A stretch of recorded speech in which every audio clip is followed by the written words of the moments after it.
huwag mong bibili ng phone na to. So this is the CMF Phone 1 and nagamit ko na siya ng well over more than half a year na. And let me just tell you my thoughts pagdating sa phone na to. First and foremost, yung phone na to definitely ginawa para sa mga katulad ko na ayaw na naglalagay ng case sa kanilang mga phone. So kung nagkataon na nagasgas mo na to or hindi mo na siya gusto, you can just simply remove it tulad ng mga lumang phone natin and replace it with a different one. You can also do some mix and match with this para kung gusto mo naman na medyo maging unique ang look ng phone mo. And one more thing na nagustuhan ko dito is dahil somewhat medyo modular to, you can actually do 3D prints and mount it up like this. This one, for example, is a card holder.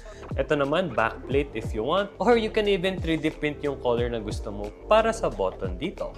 So you can go like this. Na kung pag-uusapan naman natin yung performance niya pagdating sa mga laro, kayang-kaya niya actually mag-play ng mga high-demanding games like Zenless na nakikita niyo here ng smooth with mid to high settings pa nga. So kung sa usapang smoothness on your everyday things, kayang-kaya actually ng phone din to without any problem.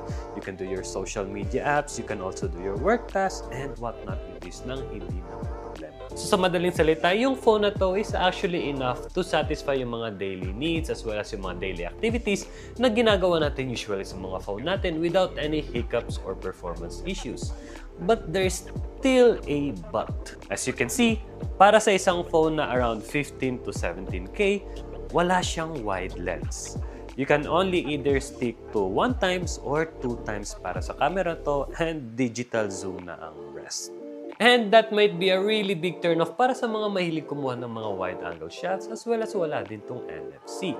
Now, one more thing na hindi ko nagustuhan talaga sa kanya is as much as the software is improving right now, I can still see na nasa baby steps pa rin ang OS nito. Now, a good example of this is, for example, magki-quick search tayo. Pagdating sa Samsung OS, ganun lang siya kabilis. But for the CMF, hindi pa rin siya properly implemented and I know sa bagong OS nila is implemented na yun, pero it's not easily enabled compared to this one. And something na napansin ko is kinokopya nila yung tulad sa foldering ng iOS, which is yung nakaganito.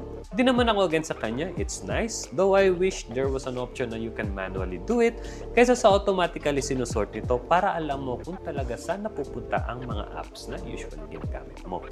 Now, this phone is already capable enough of giving you actually a smooth experience all day long, as well as tumatagal yung battery nito the next day pa. But do take note na parang tulad sa Nothing, hindi pa rin ganun ka-well-known ng phone na to, kaya parang 1 or 2 pa lang yung official distributors.